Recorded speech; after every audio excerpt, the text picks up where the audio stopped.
ప్రార్థన చేసుకుందాం. పరిశుద్ధము పరిశుద్ధము ప్రేమగల మా ప్రియ పరలోక తండ్రి,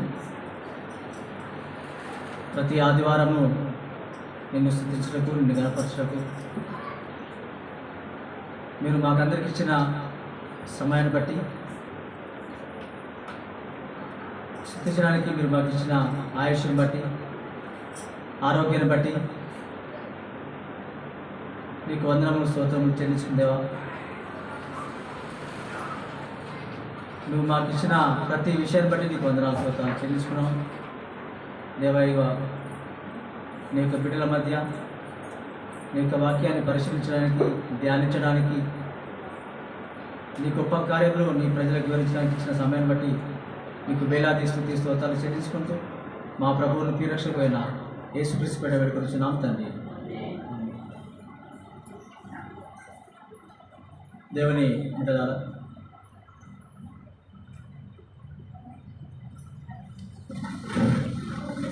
మరి ప్రతి ఆదివారం దేవుని మందిరానికి వస్తూ దేవుని మందిరంలో ఆరాధిస్తూ, స్తుతిస్తూ, దేవుని గణపరుస్తూ ఉంటున్నాం. ఎన్నో సంవత్సరాలు గతించిపోయినాయి. ఈ యొక్క 25వ సంవత్సరంలో కూడా మనం ఉన్నాం. ఎందుకో మరి దేవుని స్తుతించే విషయంలో క్రైస్తవులమైన మనము కొంత వెనుకబాటులో ఉన్నామేమో, అంటే భక్తిలో వెనుకబాటుతనంలో ఉన్నామేమో అనిపిస్తుంది. అది ఎందుకంటే దేవుడు నన్ను ప్రతి ఒక్కరిని కూడా ఎవరిని విడిచిపెట్టకుండా కాపాడుతూనే ఉన్నాడు. దేవుని బిడ్డలారా, మరి ప్రతి విషయంలో కూడా మనల్ని దీవిస్తున్నాడు, మనల్ని ఆశీర్వదిస్తున్నాడు, మనల్ని పోషిస్తున్నాడు, మనల్ని నడిపిస్తున్నాడు. కాబట్టి కనీసం ఆదివారం దేవుని ఆరాధించే విషయంలో కూడా ఇవన్నీ దేవుడు మనకి ఇచ్చినా కూడా మనం వెనుకబాటుతనం ఇస్తున్నామని ఏదో ఒకరి దగ్గర మన యొక్క మనసులో అనుకుంటున్నాం. కాబట్టి దేవుని యొక్క ఆరాధనలో, సంఘంలో ప్రకటించిన రీతిగా సమయ భావాలను బట్టి, సంఘ కార్యక్రమాలను బట్టి, సంఘ కూడికలను బట్టి సమయానికి రాలేక వెనుకబాటులో ఉన్నాం. సరే, ఏది ఏమైనా కూడా కొంతమంది మన క్రైస్తవ సమాజం సమయానికి రాకుండా వారికి ఇష్ట సమయంలో రావడం జరుగుతుంది. ఎందుకంటే వారికి కూడా ఇళ్లలో పని చేసుకొని కార్యక్రమాలు ముగించుకొని ఆరాధనకి రావాలి కనుక కొంచెం ముందు వెనుక జరుగుతుంటుంది. అయినా దేవుడు మిమ్మల్ని దీవిస్తున్నాడు. సరే, ఏదేమైనా కూడా నీవు దీవింపబడాలంటే, నీవు ఆశీర్వాదింపబడాలంటే, నీ కుటుంబం, నీ పిల్లలు బాగుండాలంటే కనీసం ఆదివారం అయినా సమయానికి రావడం వస్తే మంచిదని నేను అంటున్నాను. అదేవిధంగా కొంతమంది చివరిలో వస్తారు, కొంతమంది మధ్యలో వస్తారు, కొంతమంది ఆరంభంలో వస్తారు, కొంతమంది ఆమెన టైంలో వస్తారు. సరే, ఏది ఏమైనా కూడా నేనంట నా విషయానికి వస్తే, నా అభిప్రాయానికి వస్తే, ఆమెనని ఆశీర్వాదం తర్వాత కూడా మీకు సమయం దొరకకపోతే చివరి కూడా వచ్చి మీ సంఘ కాపరికి వచ్చి మీ కుటుంబం కొరకు, మీ పిల్లల కొరకు, మీ ఉద్యోగం కొరకు, మీకున్న సమస్యల కొరకు ఆదివారం ఆరాధన రోజు అయిపోయినా కూడా ప్రార్థన చేసుకుని పోతే చాలా దేవుని ఆశీర్వాదాలు మీకు ఉంటాయని నేను ఈ యొక్క సంఘంలో నా అభిప్రాయాలుగా చెప్పదలుచుకున్నాను. ఎందుకంటే మనకు దేవుని ఆశీర్వాదాలు చాలా అవసరం, దేవుని కృప చాలా అవసరం. మనకు ఈరోజు సమాజానికి కూడా దేవుడికి చాలా అవసరం. ఆయన లేని మనము లేము. కాబట్టి దేవుని పిల్లారా, దేవుని స్వీకరించిన మనమంతా కూడా దేవుని యందు భయభక్తులు కలిగి జీవించి మన యొక్క లక్ష్యం ఏదైతుందో, మన యొక్క గోల్ ఏదైతుందో ఏంటంటే మనం పరలోక రాజ్యానికి చేరాలి. అది మన గోల్. విశ్వాసమైన మన గోల్. విశ్వాసమైన మనము ఎవరైతే దేవుని నమ్మలేదో, స్వీకరించలేదో, తన సొంత రక్షకుడిగా అంగీకరించలేదో లేదో వారు కూడా స్వీకరించాలని వారు కూడా మంచి మార్గంలో ప్రవేశపెట్టాలని ఆలోచనతో ఈ సంఘ కార్యక్రమాలు నడుస్తుంటాయి. దేవుని ప్రేమిలారా, మరి దేవుని వాక్య భాగానికి వస్తే ఇప్పుడు చదివిన వాక్య భాగంలో మనం చూసుకుందాం. క్లుప్తంగా కొన్ని వాక్యాలను మీకు వివరించి చెప్తారు. ఈ యొక్క కీర్తనల గ్రంథము 148వ అధ్యాయంలో మరి చక్కని వాక్యాలను ఇక్కడ రాస్తున్నాడు, చక్కని మాటలను ఇక్కడ రాస్తున్నాడు. ఇక్కడ సృష్టించిన సృష్టిలో ప్రతిదీ కూడా దేవుడు ఏమైతే సృష్టించినాడో, దేవుడైతే నిర్మించినాడో, దేవుడి స్వహస్తల చేత తన మాట చేత ఈ లోకం జరిగిందో వారిని వారినిగా విభజించి మరి చెప్తున్నాడు. ఇక్కడ ప్రతి వచనంలో కానీ ప్రతి ఒక్క దాంట్లో కానీ ఇక్కడ మనకు చక్కగా ప్రతి ఎవరిని కూడా విడిచిపెట్టకుండా ప్రతి వారి గురించి కూడా మనం మాట్లాడుతున్నాడు దేవుడు. అదే మనం చూస్తున్నాం. మొదటి వచనంలో చదవండి, చూడండి. ఇక్కడ చూసినట్టే యెహోవాను స్తుతించుడి, యెహోవాను స్తుతించుడి, ఆకాశవాసులారా. ఆకాశానికి చెప్తున్నాడు ఇక్కడ, మనకు కాదు. మనకు చెప్పాడు స్తుతించమని, కానీ అతను నిర్మించిన, అతడు మాట చేత కలగజేసిన వాటి కూడా మీరు స్తుతించడానికి చెప్తున్నాడు ఇక్కడ. ఆకాశవాసులారా యెహోవాను స్తుతించుడి, ఉన్నత స్థలమైన నివాసులారా ఆయనను స్తుతించుడి, ఆయన దూతలారా మీరందరూ ఆయన స్తుతించుడి, ఆయన సైన్యములారా మీరందరూ ఆయనను స్తుతించుడి. అన్ని ప్రతి మాట కూడా స్తుతించుడి, స్తుతించుడి, స్తుతించుడి, స్తుతించుడి. ఎందుకు వీళ్ళు అంటే ఇక సృష్టి మర్చిపోతుందా? ఎందుకు ఆ మాట అంటున్నాడు అంటే మన గురించి అనే మాట అంటున్నాడు. మనం మర్చిపోతున్నాం కనుక ఈ లోకమైన భోగంలో మనం మర్చిపోయి, ఈ లోకమనే మరణంలో మనం మర్చిపోయి దేవుని స్తుతించే మర్చిపోతున్నారు. మరొకసారి జ్ఞాపకం చేస్తున్నాడు. యెషయా గ్రంథంలో ఒక మాట ఉంది, ఆకాశమా ఆలకించుము, భూమి చెవియకుము, ఎదుగో నా పిల్లలను పెంచి పెద్ద చేసి ఉన్నారు, వారు నాకు తిరగబడి ఉన్నారు అంటారు. కాబట్టి దేవుని మాటలో, దేవుని వాక్యంలో, స్తుతించే విషయంలో, గణపరిచే విషయంలో దేవుని పిల్లలు మర్చిపోతున్నారు, దేవునే మర్చిపోతున్నారు. కాబట్టి కానీ దేవుని మనం ఎప్పుడు కూడా మర్చిపోకూడదు. ఎందుకంటే ఆయన మనను ముదమి వరకు ఎత్తుకునేవాడు ఆయనే, క్షమించేవాడు ఆయనే. నీ కొరకు నా కొరకు కలువలో చివరి రక్తం పుట్టు వరకు కార్చింది కూడా ఆయనే. తన మహిమను, తన ప్రభావాన్ని, తను చేసిన సృష్టిని కూడా అతన్ని మనకి ఇక్కడ వివరిస్తున్నట్టు చదవండి. మొత్తం ఈ అధ్యాయం మొత్తము అలానే ఉందా. సూర్యచంద్రులారా ఆయన స్తుతించుడి, కాంతి గల నక్షత్రం కూడా చెప్తున్నాడు, మీరందరూ కూడా ఆయనను స్తుతించుడి. పరమ ఆకాశములారా, ఆకాశము పైనున్న జలములారా ఆయనను స్తుతించుడి. ఇక్కడ చూడండి, ఇక్కడ యెహోవా ఆజ్ఞయగా అవి పుట్టెను, అవి యెహోవా నామమును స్తుతించుడు గాక. మాట్లాడు, యెహోవా ఆజ్ఞయగా అవి పుట్టెను. ఆయన ఆజ్ఞిష్యుడు. మొదటి మరి ఆది కాండంలో చూస్తాం మనం. కలుగును గాక అనగా కలిగినవి అన్ని కూడా, సూర్యులు, చంద్రులు, నక్షత్రములు, ఈ భూమి మీద ప్రతి ఒక్కటి కూడా ఆయన మాట చేత కలుగును గాక, కలుగును గాక, కలుగును గాక అని అనగానే మాట చేత అడగబడ్డాయి, సృష్టింపబడ్డాయి. ఒక మానవుడు మాత్రం తన యొక్క సహస్త చేతులతో ఆయన నిర్మించుకున్నాడు. కాబట్టి దేవుని బిడ్డరా ఏమంటాడు, యెహోవా ఆజ్ఞయగా ఆయన ఇయ్యగా అవి పుట్టెను. ఇంకా అవి యెహోవా నామమును స్తుతించును గాక. స్తుతి మాటే మాట్లాడుతుంది ఇక్కడ. మనం ఎంతవరకు దేవుని స్తుతిస్తున్నాం, దేవుని కనపరుస్తున్నాం. ఇంకా చదవడమా, ఆయన వాటిని ఆయన నిత్య స్థాయిలుగాను స్థిరపరిచి ఉన్నాడు. అంటే అక్కడనే ఉండు, నా కుమారులకు, నా కుమార్తెలకు, నా బిడ్డలకు మీరు సేవ చేయండి. సూర్యులు మీరు ఎక్కడనే ఉండండి, చంద్రులు మీరు ఎక్కడనే ఉండండి, మరే నక్షత్రములు మీరు ఎక్కడనే ఉండండి. మీరు నా బిడ్డలకు మీరు నా సేవను మీరు చేయాలి. పగలని ఏలాలి, మరే రాత్రిని ఏలాలి, మరే వారికి బిడ్డలకు మీరు ఉండాలి. కాబట్టి వారు మిమ్మల్ని చూసి సంతోషిస్తారు కనుక మీరు నా బిడ్డలకు మీరు సేవలు చేయాలని ఇక్కడ సెలవిస్తున్నాడు. నిత్య స్థాయిగా స్థిరపరుచున్నాడు. ఆయన వాటికి ఒక కట్టడ నియమించుడు, ఒక పద్ధతిని నియమించుడు, ఒక సిస్టమేటిక్ నియమించుడు.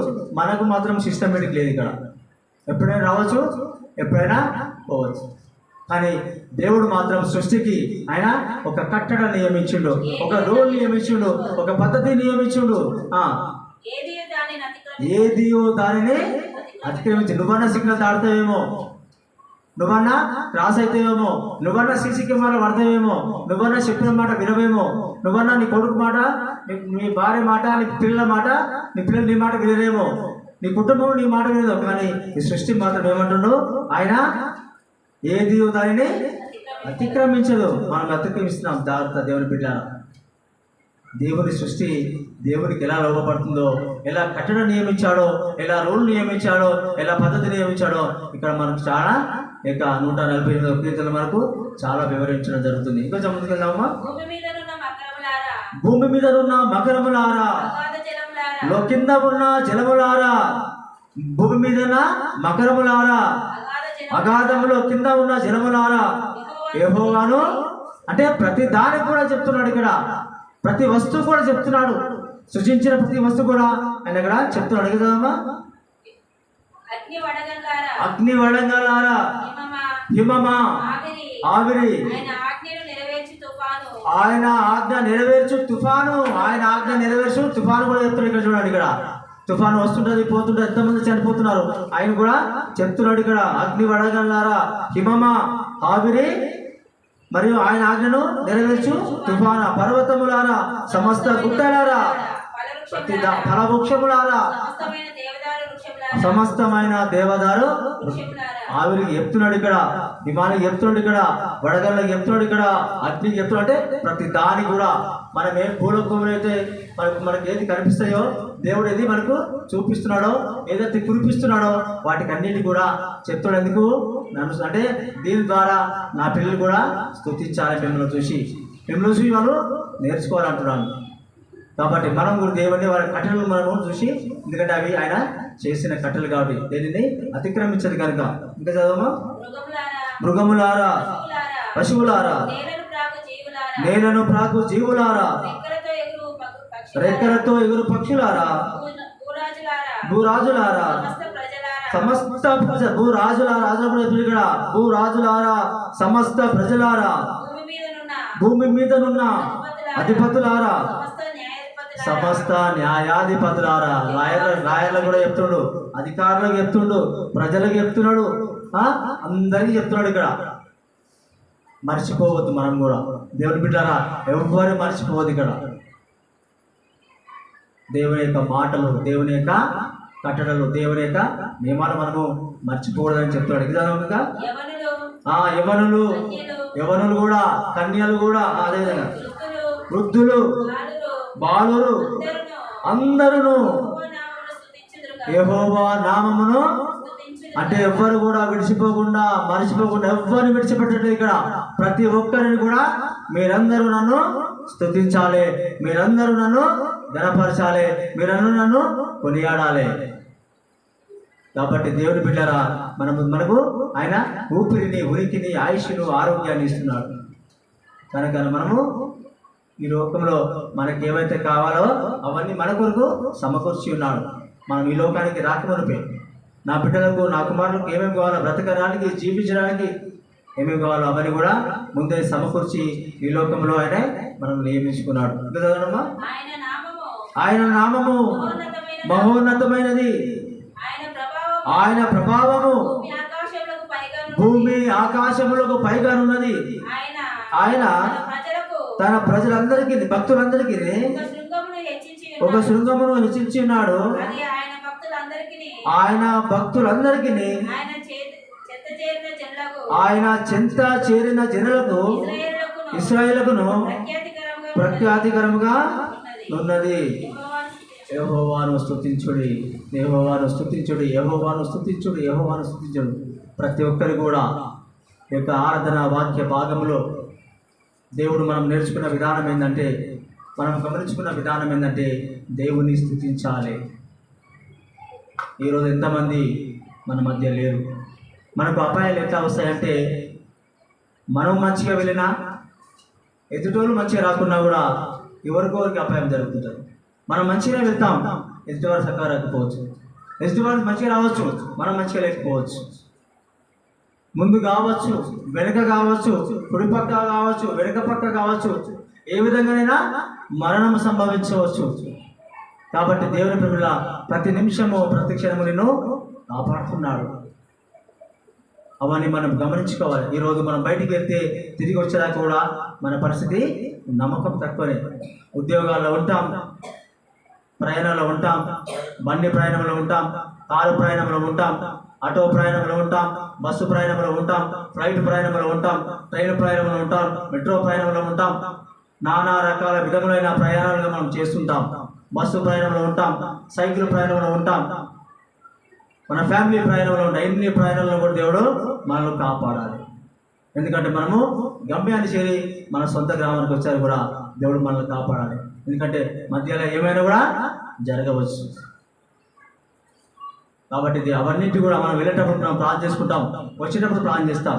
మనం కాపాడాలని, మన కుటుంబాన్ని కాపాడాలని, మన పిల్లలను కాపాడాలని, మన తల్లిదండ్రులను కాపాడాలని, మన అమ్మనాలను కాపాడాలని, మన అందరినీ కూడా కాపాడాలి. అందరం కుటుంబాలన్నీ కూడా మంచిగా ఉండాలని, అన్ని కుటుంబాలు బాగుండాలి, ప్రభుత్వాలు బాగుండాలి, ప్రజలు బాగుండాలి, నాయకులు బాగుండాలి, ప్రజాప్రతినిధులు బాగుండాలి, దేశం మొత్తం బాగుండాలి, రాష్ట్రం మొత్తం బాగుండాలి, నీ కాలి బాగుండాలి, నీ కుటుంబం బాగుండాలి, నీక సంఘం బాగుండాలి. దీని ద్వారా మొత్తం మీద దేవుడు స్తుతింపబడాలి, దేవుడు మహిమపరచబడాలి, దేవుడు సంతోషపడాలి, దేవుడు మనలో ఎప్పుడు దీవిస్తూనే ఉండాలి. మన కష్టాల్లో కావచ్చు, నష్టంలో కావచ్చు, ప్రమాదాల్లో కావచ్చు, ఇరుకుల్లో కావచ్చు, ఇబ్బందుల్లో కావచ్చు, అప్పుల్లో కావచ్చు, ప్రతి విషయమైన ఏదో మరి అనారోగ్యపరమైన విషయంలో కావచ్చు, ఎన్ని విషయంలో కూడా ఎటువంటి పరిస్థితులు ఉన్నా కూడా నిన్ను కాపాడంటే దేవుని స్తుతించాలి, దేవుని కనపరచాలి, దేవుని నువ్వు కొనియాడాలి. మనం కొనియాడుతున్నామా లేదా ఒకసారి మనల్ని మనం పరీక్షించుకుందాం. మనము పరీక్షించుకుందాం.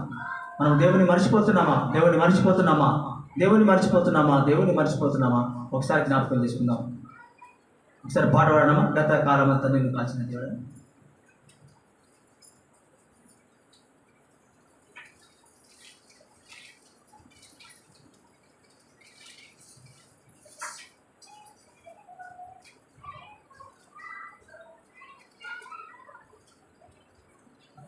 ప్రతి సెకండ్లో మన దేవుడు మనం కాపాడుతున్న కనుక గత సంవత్సరం అంతా మన జీవితంలో గడిచిపోయింది. కొత్త సంవత్సరం మనం అడుగు పెట్టాము. మన జీవితంలో ఎవరికి అపాయం లేకుండా, ఎవరికి ఎటువంటి ఇబ్బంది లేకుండా దేవుడు మనం కాపాడాలన్నా మరి ఈ సంవత్సరం కాపాడాలి కదా. గత వారం అంతా కాచినందుకు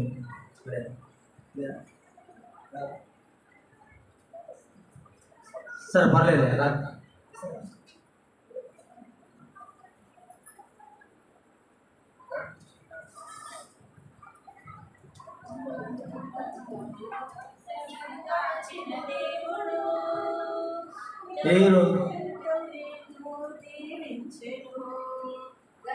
కాలమంతా నిన్ను కాచిన దేవుడు ఈ రోజు నిన్ను ఎంతో దీవించెను.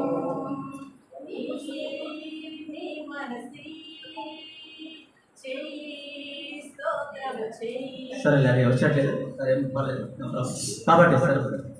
కాబట్టి దేవుని బిడ్డలారా మనమంతా దేవుని స్తుతిస్తూ దేవుని గణపరుస్తూ, దేవుడు ఎలాగైతే సూర్య చంద్ర నక్షత్రం ప్రతి ఒక్కరికి చెప్పాడో దేవుని స్తుతించమని మనం కూడా దేవుని స్తుతించేవారమే.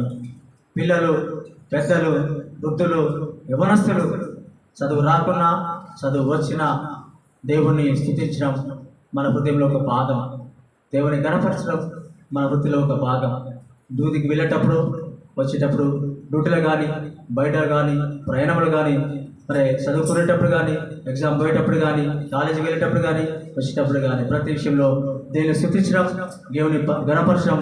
మనం దేవుని స్తుతించి ఆయన మహిమపడదాం, ఆయన గణపడదాం, ఆయన కొనియాడదాం. దేవుడి ఒక్క భాగంలో మన హృదయంలో ఎప్పుడు మరి నూరంతలుగాను, ముప్పదంతలుగాను మరి దేవుడు మన హృదయంలో మొక్కవలన సాయం చేసి దేవుడి వాక్య భాగంలో దేవుడు దీవించుగాక. ఆమె ప్రార్థన చేసుకుందాం.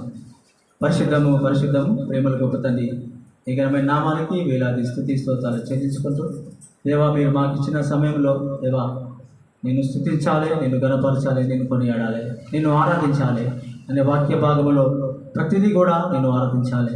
ఈ భూమి మీద ప్రతి వస్తువు, ప్రతి మనుషులు, ప్రతి వారు కూడా ఎవరిని విడిచిపెట్టకుండా ప్రతి ఒక్కరు నన్ను ఆరాధించాలి, నన్ను గణపరచాలి. ఈ యొక్క లోకము నాకు బిడ్డలుగా స్వీకరించబడాలి, నాకు పరలోక రాజ్యానికి తిరిగి రావాలని ఆశతో దేవుడు నీ కొరకు నా కొరకు ఆ కలువరి శిలువ యాగం చేసి ఆయన కృప ఆయన ప్రేమ మనపై కుమ్మరించి ఆయన చివరి రక్తపొట్టు వరకు కార్చాడు కనుక ఆ చివరి రక్తపొట్టు ద్వారా మనం స్వీకరించబడే కనుక కొనుక్కున్నాడు కనుక దాన్ని నిలబెట్టుకొని దేవునికి బిడ్డలుగా సాక్షులు నిలబడే అవకాశం మీరు మాకు ఇచ్చినందుకు నీకు వందనం స్తోత్రం చెల్లించుకుంటూ మా ప్రభువును ప్రియరక్షకుడైన యేసుక్రీస్తు బిడ్డ వేడుకొనిచున్నాం తండ్రి. ఆమేన్. ఆమేన్.